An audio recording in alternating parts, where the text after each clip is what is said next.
Social மீடியாவில் வந்து பார்த்தீங்கன்னா யூடியூப், இன்ஸ்டாகிராம் 2 பேருமே தனித்தனி கம்பெனி. 2மே போட்டி போட்டு பண்ணிட்டு இருக்காங்க. அவங்க ஒரு ஃபீச்சர் கொடுத்தாங்கன்னா இவங்க ஒரு ஃபீச்சர்ஸ் கொடுக்குறாங்க.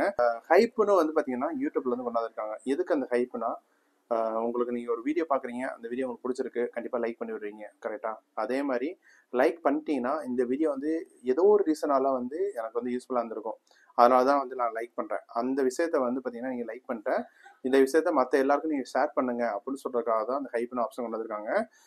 ரியலாகவே இந்த வீடியோ நல்லா இருக்கு, இதுக்கு வந்து நான் ஒரு பாயிண்ட் ஆட் பண்ணுறேன், நல்ல வேல்யூ அப்படின்னு சொல்லிட்டு ஆட் பண்ணுறேன் அப்படி பண்ணீங்கன்னா இந்த ஹைப்பர் வேல்யூ அதிகமாக வந்து பார்த்தீங்கன்னா இது வந்து யூடியூப் வந்து ட்ரெண்டிங் பேஜ் கொண்டு போகும். ட்ரெண்டிங் பேஜில் வந்து பார்த்தீங்கன்னா ஹைப்னு ஒரு ஆப்ஷன் வச்சுருக்காங்க. அந்த ஆப்ஷனில் போய் பார்த்தோன்னா ஒவ்வொரு கேட்டகரிலையும் டாப் 100 இருப்பாங்களே, அதில் பாயிண்ட்ஸில் யார் இருக்காங்களோ அவங்கள வந்து லிஸ்டட் ஆகும். இது வந்து ரொம்ப ரொம்ப யூஸ்ஃபுல். ஏன்னா சிலவங்க வந்து ரியலாகவே நல்லா கண்டென்ட் பண்ணியிருப்பாங்க. பல பேருக்கு வந்து ரியலாக யூஸ்ஃபுல்லாக இருந்திருக்கும், ஆனால் வந்து கண்டென்ட் வந்து வெளியில் விசிபிள் தெரிஞ்சிருக்காது. அந்த மாதிரி விஷயத்துக்கு வந்து பார்த்தீங்கன்னா இந்த வீடியோ வந்து ரொம்ப யூஸ்ஃபுல்லாக இருக்கும்.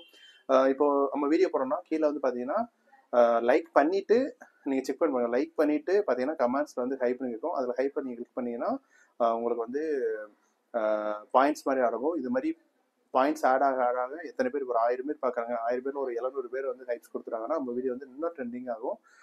கண்டென்ட் கிரியேட்டருக்கு வந்து பார்த்தீங்கன்னா இந்த மாதிரி வீடியோ வந்து ரொம்ப யூஸ்ஃபுல். அந்த ஹைப் ஆப்ஷன் வந்து நல்லா பீக் அடிக்கும். அதுக்கடுத்து வந்து பார்த்தீங்கன்னா இன்னொரு ஃபீச்சர்ஸ் கூட வச்சிருக்காங்க. மல்டி லாங்குவேஜ் ஆட்டோ டப்பிங் பண்ணிக்கலாம். ஆட்டோ டப்பிங் எனேபிள் பண்ணிட்டோம்னா நான் பேசுகிற தமிழ் வீடியோ வந்து மற்ற லாங்குவேஜில் இங்கிலீஷில் ஆட்டோமேட்டிக்காக ட்ரான்ஸ்லேட் ஆகும். இதுவும் வந்து ரொம்ப யூஸ்ஃபுல்லான ஃபீச்சர்ஸ். ரெண்டுமே சூப்பராக கொடுத்துருக்காங்க. ஹைப் வந்து உங்களுக்கு எனேபிள் ஆயிடுச்சா, பொதுவாக நீங்கள் யூடியூப் வந்து அப்டேட் பண்ணிவிட்டு நார்மலாக செக் பண்ணி பாருங்கள். உங்களுக்கு ஹைப் ஆப்ஷன்ஸ்னா உங்களுக்கு கண்டென்ட் பிடிச்ச கண்டென்ட் தான் கண்டிப்பாக லைக் பண்ணிட்டு ஹைப் பண்ணுங்கள். அதை கிரியேட் பண்ணுறதுக்கு வந்து பார்த்தீங்கன்னா ரொம்ப யூஸ்ஃபுல்லாக இருக்கும். இந்த வீடியோ உங்களுக்கு பிடிச்சிருந்தா கண்டிப்பாக லைக் பண்ணுங்கள், மறக்காமல் சேனலை ஃபாலோ பண்ணுங்கள்.